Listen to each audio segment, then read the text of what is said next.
ગુજરાતના પૂર્વ મુખ્યમંત્રી વિજય રૂપાણી સાથે ઝી 24 કલાકના એડિટર દીક્ષિત સોનીના અનેક યાદગાર સંસ્મરણો છે। કોરોના કાળ હોય કે ચૂંટણીનો સમય, ઝી 24 કલાકના એડિટર દીક્ષિત સોનીના તમામ સવાલોના તેમણે ખોલીને જવાબ આપ્યા હતા। જનતાને સ્પર્શતા પ્રશ્નો અને તેમને હલ કરવાના સરકારના પ્રયાસ પર તેઓ હંમેશા વાત કરતા હતા। आओ सांभळीए ઝી 24 કલાકના એડિટર દીક્ષિત સોનીના પૂર્व मुख्यमंत्री विजय रूपाणी સાથેના इंटरव्यूના કેટલાક યાદગાર અંશો। जो फ्रंटलाइनर्स है, खास तौर पर कोरोना के साथ सीधी लड़ाई में उनकी एक अहम भूमिका है। खास तौर पर अगर बात की जाए पुलिस कर्मियों की या स्वास्थ्य कर्मियों की, वो सीधे तौर पर कोरोना से लड़ाई आज लड़ रहे हैं। ऐसे में राज्य सरकार की ओर से किस तरह की योजनाएं उनको प्रोत्साहित करने के लिए बनाई गई है और उसका फायदा कहीं ना कहीं राज्य को आज क्या हो रहा है, किस तरीके से हो रहा है?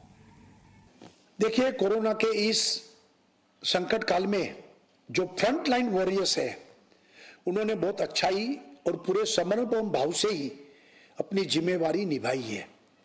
मैं आपके माध्यम से अपने राज्य के फ्रंट लाइन वॉरियर्स, जिसमें doctors, nurses, paramedical staff, health कर्मचारी, पुलिस कर्मचारी, सफाई कर्मचारी, म्युनिसिपल कर्मचारी, सबको, सभी लोगों को अपनी जान की परवाह किए बिना कोरोना के संकट काल में अपने कर्तव्य को निभा रहे हैं, इसके लिए मैं धन्यवाद करना चाहूंगा। हमने ये सुनिश्चित किया है कि इसका सम्मान, आदर समाज के हर वर्ग द्वारा किया जाए। हम सभी के मन इनके लिए आदर और सम्मान का भाव है। मैंने घोषणा की है, यदि कोरोना के संक्रमण की वजह से राज्य के लिए काम कर रहे किसी भी कर्मचारी का दुखद मृत्यु होती है तो राज्य सरकार उनके परिवार को 25-25 लाख रुपए की आर्थिक मदद करेगी। हाल ही में हमने निर्णय लिया है कि कोरोना वार्ड में काम कर रहे डॉक्टर और नर्सेस सीधे तौर पर काम कर रहे हैं तो उनको आर्थिक सहायता भी दी जाएगी, और जिसमें क्लास 1, क्लास 2 कर्मचारी को एक्स्ट्रा 25,000 रुपया सैलरी के सिवाय, और क्लास 3, क्लास 4 के कर्मचारियों को 15,000 रुपया हमने प्रोत्साहन के रूप में राशि दी गई है। और उनके लिए PPE kit, mask, gloves, sanitizer के लिए सब सुविधा की है। और पुलिस, होमगार्ड, डॉक्टर, नर्स, सफाई कर्मचारी के साथ कोई हिंसा का व्यवहार, दुर्व्यवहार करेगा तो उसको हमारे जो कड़े कानून है, पासा जैसे कड़े कानून के तहत उनको जेल में भेजने का आदेश किया है, और अभी तक 40 अधिक लोगों को हमने जेल में भी भेजा है। विजय भाई, આપણે મુદ્દાઓની વાત કરીએ। રાજ્ય સરકારે એવા કયા કામ કર્યા છે જેના કારણે આ 8 બેઠકો પર આપ જીત મેળવી શકશો એવું આપને લાગે છે? અત્યારની ચૂંટણીમાં તમે મને કહો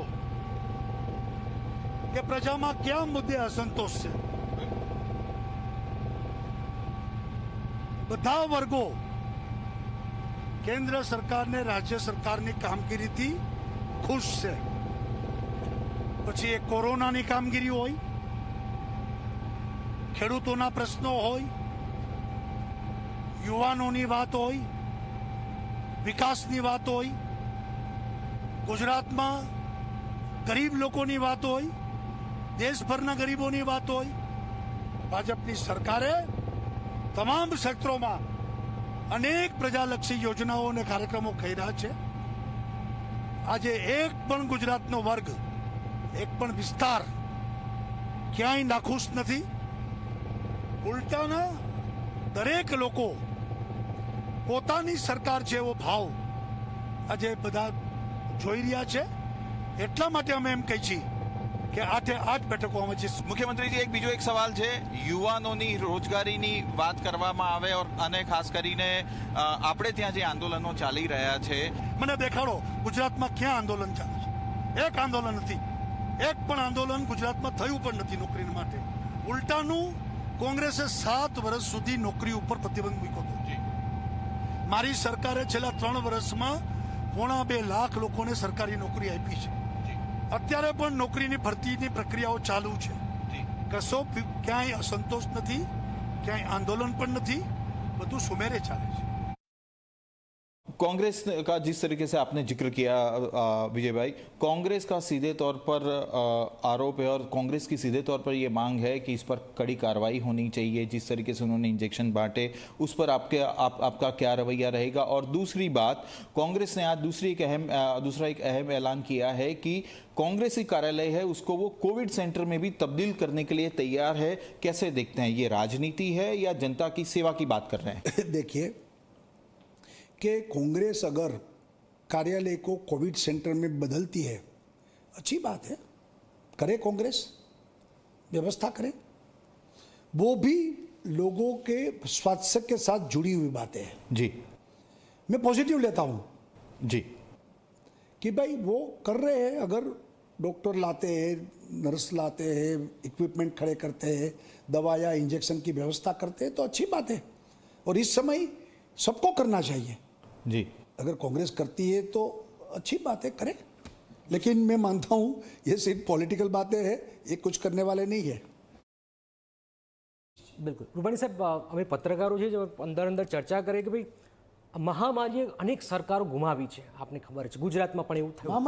મહામારીએ મતલબ કે મહામારી દાખલા તરીકે ભૂકંપ આપણે જોઈએ તો ભૂકંપમાં પણ આપણે સવાલ તો કેશુબાપાની સરકારને સવાલ થયો, પણ મૂળ જે છે કે સરકાર ટકી રહે। શરૂઆતમાં એવું લાગ્યું કે નહીં, કોઈ બી સરકાર, કોઈ બી દેશમાં કોઈ બી સરકાર નહીં ટકે, પણ ગુજરાત એવું લાગ્યું કે શરૂઆતમાં T20 રમશે, અત્યારે જમાનો T20નો છે, પણ અમને એવું લાગ્યું કે ના, એ ટેસ્ટ મેચ જેવું રમી રહ્યું છે ને પીચ ઉપર ગમે તેવો બોલ આવશે ટકી રહેશે। પરંતુ હવે જે પરિસ્થિતિ છે ગામડાઓ સુધી પહોંચી ગયો છે અને આપણે માનતા હતા કે ગામડાઓ સુધી પહોંચ્યો તો પરિસ્થિતિ ખરાબ થશે અને તાલુકા લેવલે આવી રહ્યા છે, તાલુકાથી મોટા શહેરો સુધી, તો આ જે વ્યવસ્થા છે એ મુશ્કેલરૂપ બની રહી છે ગામડાઓમાં જે કેસ ઘૂસી ગયા। નહીં, પહેલા તો તમારી વાત સાથે હું સંમત નથી થતો। સરકાર 2020 જ રમી રહી છે, નંબર 1 એટલા માટે કે છેલ્લા 20 દિવસમાં અમે લોકો 41,000માંથી 75,000 બેડ કર્યા છે, 20 દિવસમાં જ। ઓક્સિજન સાથેના બેડ એટલે ખાલી ખાટલા નથી પાથરા, અમે લોકોએ bed, doctor, nurse, paramedical staff, એની આખી વ્યવસ્થા અને 24 અવર્સની કરી છે અમે લોકોએ। તો એ ક્યાંથી થાય?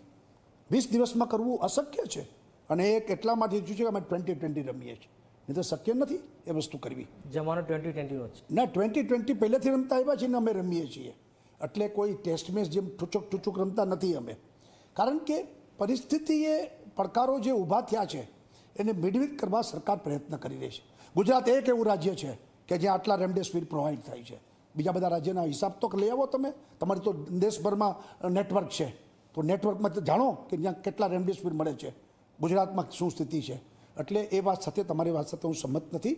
ગામડાઓમાં પણ અમે લોકોએ પીએચસી, સીએચસી, તમામ હોસ્પિટલો, સિવિલ હોસ્પિટલો, સેન્ટરો, ગામડાના કેસ શહેરોમાં આવે છે, આ બધી વ્યવસ્થાને સુવ્યવસ્થિત કરી છે અને આખું તંત્ર વ્યવસ્થિત કામે લાગેલું છે, પડકારોને પહોંચી વળવા માટે સમર્થ છે।